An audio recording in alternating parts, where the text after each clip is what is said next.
name is Jay Greene. And I've been a journalist all my professional life. I'm not a designer. And currently I am a reporter with the Seattle Times, which is in my hometown of Seattle, Washington.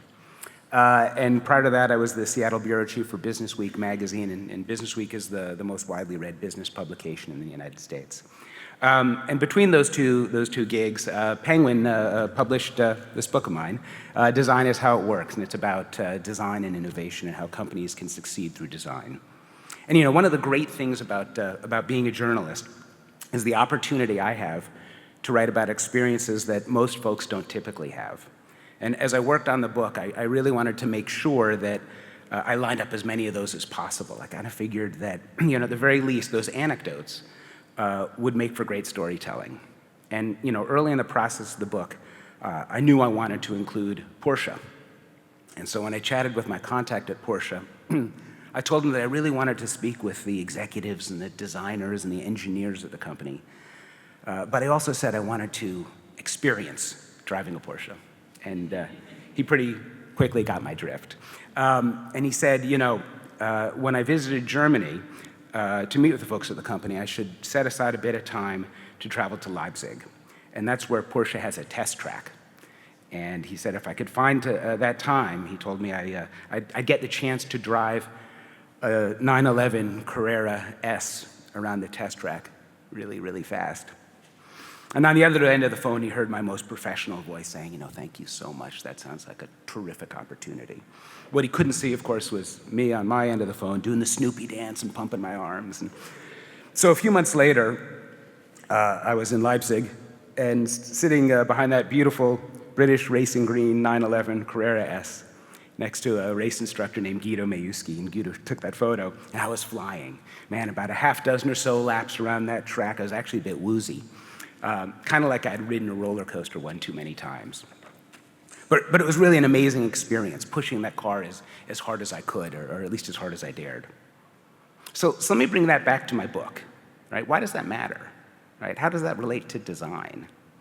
So let's think about the title of my book for a second. It's Design is How It Works. It's actually a quote from the late Steve Jobs. This is the full quote. Most people make the mistake of thinking design is what it looks like. People think it's this veneer, that designers are handed this box and told, make it look good. That's not what we think design is. It's not just what it looks like and feels like. Design is how it works. And I think what Jobs is really saying is that most companies don't understand design. They think it's merely the glossy sheen that you put on a product at the end of the development process. And that's not really the way Apple thinks about design, or any of the other companies I focus on in the book. Aesthetics are important, but all of these companies, to all of them, design is about the experience that consumers have with their products or their services. And so let's think about that in the context of Porsche. So for my money, it would be hard to find a more beautiful car than the 911. And I'm partial to the new 911 Targas, gorgeous. Though some of the 1970s vintage 911s are pretty gorgeous too. But Porsche doesn't think of design as merely the body that they put around their cars. For Porsche, design is about the sound of the engine, or even the sound of the doors closing. And they have a lab just north of their headquarters in Stuttgart where they test all the different audible possibilities, and they settle on the ones that just seem right. And they fret over everything, the dashboard instrumentation to make sure every gauge is in the most optimal place. The list goes on, from braking systems to aerodynamics. Nothing in a Porsche comes by accident. And so drivers get the experience that I got, even when they're tooling around town. The car does exactly what drivers expect of it. And I think it's a lesson that too few companies really appreciate, even though they might give it lip service. And yet it's becoming one of the more important critical business strategies for the 21st century. And that's really because the economy is becoming global, right? Commoditization of markets is happening on a broad scale, and companies are learning that competing on cost alone is a really dangerous game. It's easy to replicate minor breakthroughs in basic design, but the companies I focus on in my book have figured out how to compete by creating better experiences for their customers, and that pays off in higher margins and in better sales and in return business. And I think executives and managers are increasingly figuring that out, but they aren't quite sure where to start. And a big reason for that is it's not what most executives are trained to do. So many senior executives and managers come up through the finance ranks at companies, right? They've gone to business schools and they picked up their MBAs and they're trained and their background is in Six Sigma, right? And in benchmarking manufacturing processes and optimizing supply chain operations. And that's their world. But design doesn't lend itself to metrics that can be measured. You could look at cost per designer and compare that to rivals, but it's painfully imprecise and maybe even more important, it's not really that relevant. And the truth is, the most innovative companies, the ones I write about in the book and others, they don't even try to benchmark design processes, right? They recognize that great design boosts costs and they roll with it, knowing that great design also boosts sales and customer loyalty. And that's really why I wrote the book. I wanted to show how great companies succeed using design. Right? The metrics might not be there, but the business success of the companies I write about proves that design is a crucial competitive advantage for any company. And so the idea for the book came from an article I wrote at BusinessWeek about Bang Olufsen. It's the high-end consumer electronics company from Denmark. There's a beautiful little boutique here on Collins Street, just a few blocks from here. And they make beautiful products, several of which are in the Museum of Modern Art's permanent collection in New York. This is one of them. It's the Baogram 4000. It's a beautiful old turntable. This is probably their most iconic product. Right? That's a Baosound 9000. It's a CD player, but it kind of doubles as a piece of art, really. This is a device I would love to get. It's a wireless phone. I just think it looks so beautiful. And so, I often travel to the annual Consumer Electronics Show in Las Vegas each year. And one year while I was there, I met with the CTO of Bang Olufsen, a guy named Peter Peterson. And he told me about the company's design process. It was unlike anything I'd ever heard before. As beautiful as B&O's products are, the company has no designers on staff. It contracts out the fit and finish of its products because it doesn't want the designers to be influenced by office politics. And it wants them to be independent, to make the right decisions for the product, and it gives them complete control over the products. That way, a B&O engineer can't demand a shortcut that might otherwise compromise the designer's vision. And so I thought it was a great story. So 2 months later, I was on a plane to Copenhagen, and then I took another plane to Karup, and then I took a 90-minute car ride to Struer, which is the tiny town in the fjords of western Denmark where Bang Olufsen is based. And I came home and I wrote my story, and it worked out so well that an editor at Penguin's business book division portfolio emailed me and said, "You should write a book about that stuff." But here's the thing. The article wasn't entirely right. I was, and I still am, smitten with the beauty of many of Bang Olufsen's products. But really, beauty is only a piece of that puzzle. It sure helps getting people interested in your products. But if the product doesn't deliver the experience consumers crave, then the bond companies hope to forge with those customers will never materialize. And the fact is, B&O has struggled some over the last few years. So as I worked on my book, one of my first trips was back to Struer to chat with many of the same people I interviewed for my BusinessWeek article to figure out what happened. And it turns out that Bang & Olufsen's designers are terrific at making stereo gear and televisions look great. But consumer electronics products are increasingly becoming more interactive. And so rather than just putting a piece of vinyl on a turntable or listening to an entire CD, folks are compiling playlists on the fly. They're listening to one song at a time. So let's take a look at B&O's first MP3 player. So that's the Baosound 2. It was introduced in 2002, it was a while ago. And it's a beautiful looking device, but anybody who's ever listened to music on a device can tell you, I think almost right away, what that device is missing. A screen, right? So when that came out, they thought it was brilliant and beautiful, but if you have more than a dozen songs on that device, you're lost, right? The experience is horrible. This is Bang & Olufsen's first mobile phone. It's a gorgeous device called the Serene. It came out in 2005. Now that rotary keypad, that looks really slick, right? But in the era of texting and mobile email, even before the mobile web, the Serene flopped. B&O's products looked terrific, but the experience of using them wasn't. So this book really became my odyssey to try and figure out how companies become successful through design. It was my effort to learn where B&O slipped up and where others succeed. And one of the first lessons I learned is that Apple's approach isn't the be-all and end-all of product design. Now, that might sound like heresy to folks in this room who really care about design, and there's no doubt that Apple does great work. But there have been so many books and articles written about Apple that you'd think its approach to design is the only way to do things, and I'm here to tell you that that's wrong. Apple's approach to design is a product of many things. The vagaries of the consumer electronics business, right? Apple's competition, its leadership. It works well for Apple. But copying Apple's approach won't work well for other companies because of the vagaries of their business. And that's really why I went in search of other companies that do consistently terrific design. I wanted to learn how they approach design. I wanted to let readers know that there were several paths to doing great design. But I also wanted to point out that there's not a simple matrix or flowchart to follow that will result in great design. This stuff is hard, right? Each company has to figure out its own path and take into account its customers, its market, its competition, and its leadership. And so each of the companies I focus on in the book approaches design differently. And when I was in Denmark, I also visited Lego. And it has a fairly rigid design process, right, with specific steps that products need to go through before moving to the next stage of development. And that's because only 15 years ago, Lego was hemorrhaging cash. It was in large part because the executives left designers to their own devices while the top brass focused on other businesses such as television production and theme parks. And left to their own devices, Lego designers conjured up these complex models that required the development of new bricks and doors and helmets that fill every Lego box. And in just a few years, the number of Lego components climbed from about 7,000 to more than 12,000. Right? Of course, supply costs shot through the roof. But maybe more interestingly, the designs didn't resonate with kids. They were kind of artsy and too clever by half.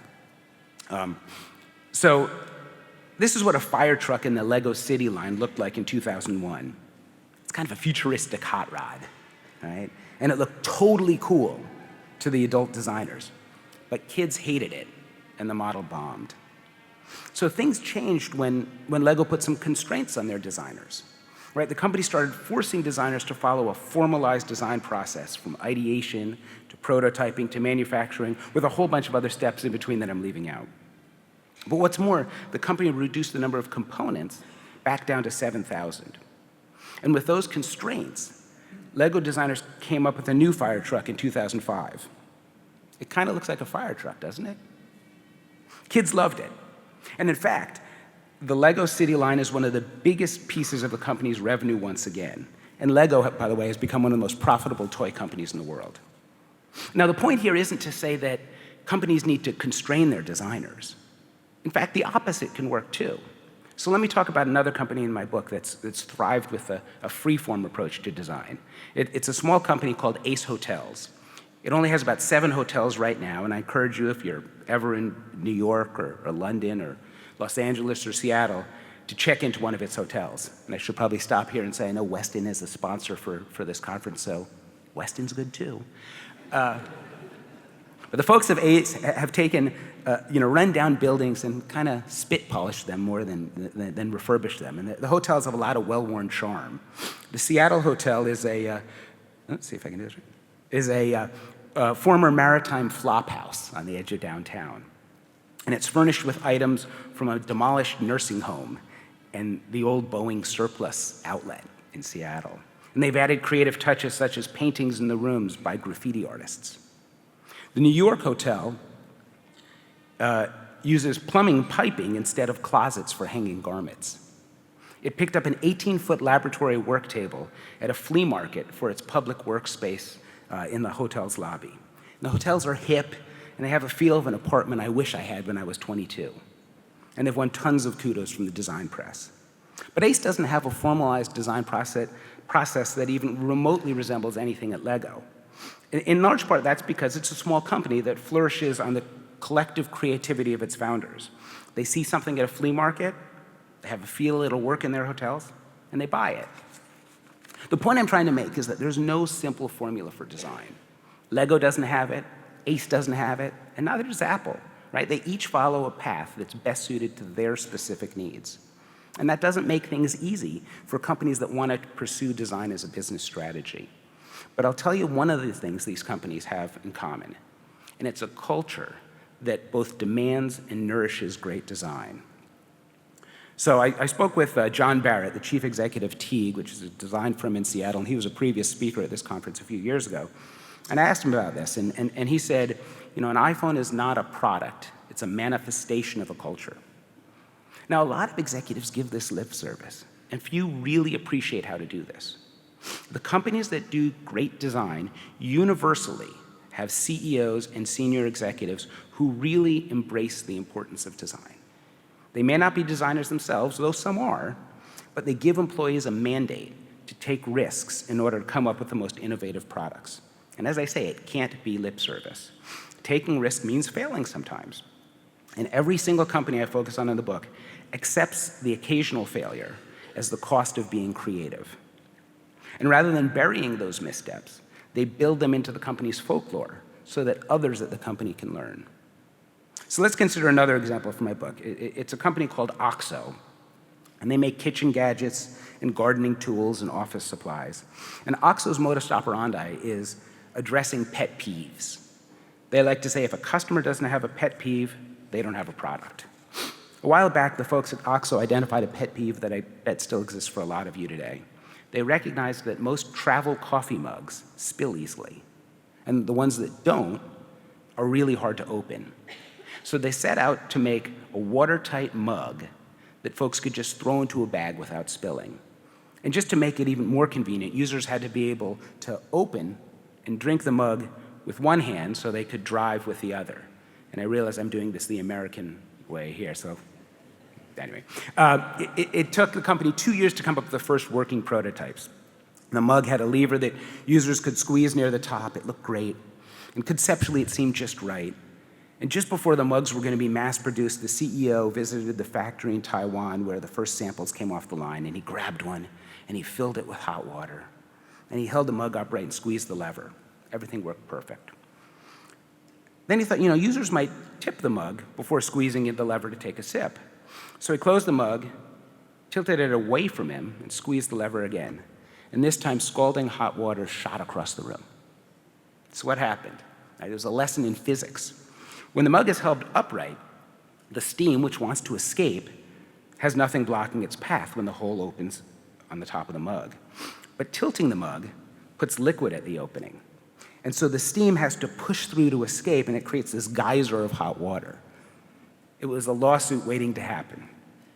So OXO went back to work. It took them another 6 years before they came up with this. And the key here is the button at the top of the mug. By placing it there, users wind up pushing it and then releasing the pressure before they tilt their mug. And even with the considerable expense of 8 years of development, the mug is paid off. It consistently ranks among OXO's 20 best-selling products. So what's the point of the story? Well, addressing pet peeves is one, and maybe persistence is another. But to me, one of the great lessons here is that OXO didn't sweep this tail under the rug. Right? It initially failed miserably, but it has a culture that openly shares those mistakes, embraces them even. But OXO understands that some of the greatest risks end up in failure, and some of the greatest failures lead to the biggest insights. Now, another common theme is that a lot of these companies start the design process by trying to solve a problem, by fixing a pet peeve in OXO's case, trying to meet an unmet need. And some of the companies come up with terrific technical breakthroughs, but often the greatest business successes come from the realization that the marketplace isn't delivering something that the founders or some of the employees really want. They rarely, if ever, use focus groups because most customers can't tell you what they want. These companies believe that focus groups during the product development process tend to dumb down a product and water down breakthroughs. And this is true of every company in the book. But the one I'll focus on today is Virgin Atlantic. Now, Virgin Atlantic is in one of the most difficult industries to be in these days. Airlines are still dealing with the lingering effects of the global recession. And only in recent months have fuel prices come down. Most airlines have dealt with the financial challenges by cutting back on services and charging travelers for everything from meals to pillows. And Virgin Atlantic isn't immune to those financial challenges. It flies the same kind of airplanes, right? It buys the same fuel. It competes for the same travel dollar. But it's designed a flying experience that's enjoyable.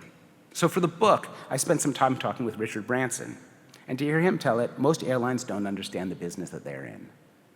It was true 3 decades ago when he launched Virgin Atlantic. And back then, the businessman Richard Branson wanted when he traveled an airline that was entertaining and fun. So he designed it for himself.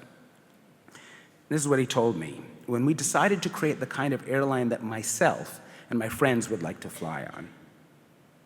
And I could have put up the same quote from Ferry Porsche about designing the first 356, or Alex Calderwood on designing the first Ace Hotel.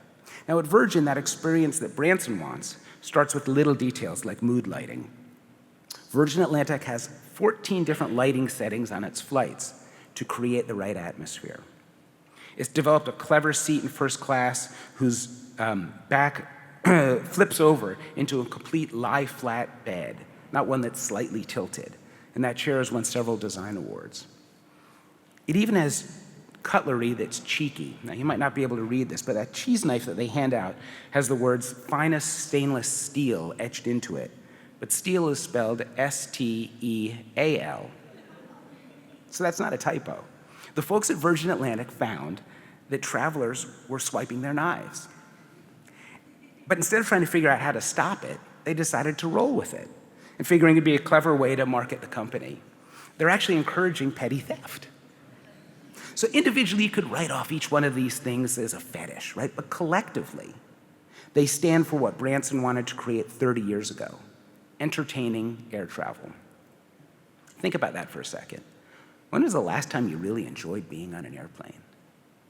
But during the height of the recession, Virgin Atlantic was one of the few airlines that actually made money. And I'd argue that their industrial and service design is a big reason why. Now, the last story I want to talk about is authenticity. And to be fair, it's a word that's used too often in the corner offices, and maybe even to the point of meaninglessness. But I want to try to show you how the most successful companies use design to be truly authentic. Often the way that they come by their authenticity is learning from the most hardcore customers. Malcolm Gladwell might call them outliers. Right? This is what Dan Formosa, who's another previous speaker, he said, edges of a population can act as a litmus test for design. So the company I want to use as my example is Nike. Now, Nike is one of the great marketing companies of all time, and I can't speak for the commercials that they've made for the Australian market. But in the US, some of the company's ads are legendary. Some commercials that Spike Lee directed years ago featuring basketball great Michael Jordan are favorites of mine. They're great. In the late 1990s, Nike noticed that some kids were using basketball shoes like the Nike Blazer and the Nike Dunk for skateboarding. And the company thought it could use its marketing muscle to push its way into the skateboarding business. And so it set some of its best marketing minds to create some ads. And I just want to show you one here now. All I want to do, all we want to do is just run, man. Just run. Some people swim, some people ride bikes. We choose to run. That's just who we are. You crazy people! I don't get it. I don't understand. It doesn't make sense. Most people, you know, they just don't get it. They don't understand it. And if they did, they'd respect it a little bit more. We're regular guys. As soon as we do this, we're criminals. You have to do that here? Yeah, there should be laws to protect us from these people. Oh, I used to run, when I was 8. She almost hit that lady. Well, we get a lot of stares, we get a lot of smirks. People are unpleasant and rude. And we hear what they're saying. You know, we're not deaf. Yeah, there's runners everywhere. Good runners, too. And they all go through the same thing. Runners aren't criminals. Running's not a crime. Man, I want to run. I just want to run. I love that. What if we treated all athletes the way we treat skateboarders? I got to show you another one just because I think those are so brilliant. Excuse me! Oh, no. Hold your horses there, knock and roll. You see the sign? Do you see the sign? What sign? I've seen you guys playing tennis here before. Look, we're not from around here. I'm just trying to do my job. Understand that? I'm trying to help you out. Run, Ashley, run! Hey! Hey! Awesome, Spence. Couple of monkeys up there. Game over. The night's done. Jackasses. So, those are brilliant as far as I'm concerned. I love those. And there are a few others. You can find those on YouTube. There's another one about golf as well. I could sit there and play these all day. What's really interesting is I think Nike captured the essence of skate culture, but Nike stopped there. And they thought the ads would catapult them to the lead in skateboarding. But what they forgot about was they didn't make an authentic product, right? They were still selling basketball shoes. And despite those great ads, sales went nowhere. So Nike rethought its approach. And one of the things that Nike has done well over the years is connect with professional athletes. Right? With many of those athletes, it's not just about wearing the shoes. Nike taps into their expertise to help them design shoes. Right? Kobe Bryant, the great American basketball player, helps develop basketball shoes that he and eventually other Nike customers wear. Tennis great Pete Sampras spent months working with the guys at Nike on creating just the right tennis shoe. I wrote a piece for BusinessWeek magazine a few years ago about the work Olympic equestrian Amy Tryon did with Nike to create a great riding boot. Those folks have all helped Nike create authentic shoes. So Nike went out and signed professional skateboarder Paul Rodriguez, P-Rod, if you're a skateboarder. And P-Rod didn't just endorse the shoes, he helped Nike design them. Because P-Rod knows so much about skateboarding that he can put into words the nuances that average skateboarders might ignore. He's an extreme user. He's that edge of the population that Dan Formosa talked about. P-Rod knows the product so well that he's able to come up with ideas that more mainstream users would appreciate, even if they didn't know to ask for them. So P-Rod, for example, pushed Nike to modify the grip on the shoe's outsole so that it was just sticky enough to help flick his board to do tricks. So that's the P-Rod 3. And it's one of the most successful skateboard shoes around. And in fact, Nike is now the top-selling brand in independent skate shops in the United States. And I'd argue that authenticity is a big reason why. And that's, of course, the point, right? Design isn't just about great marketing. It's not about creating something that looks great. Design is about creating great experiences for customers, right? Design is about creating a product or service they crave. Design is how it works. Thank you very much.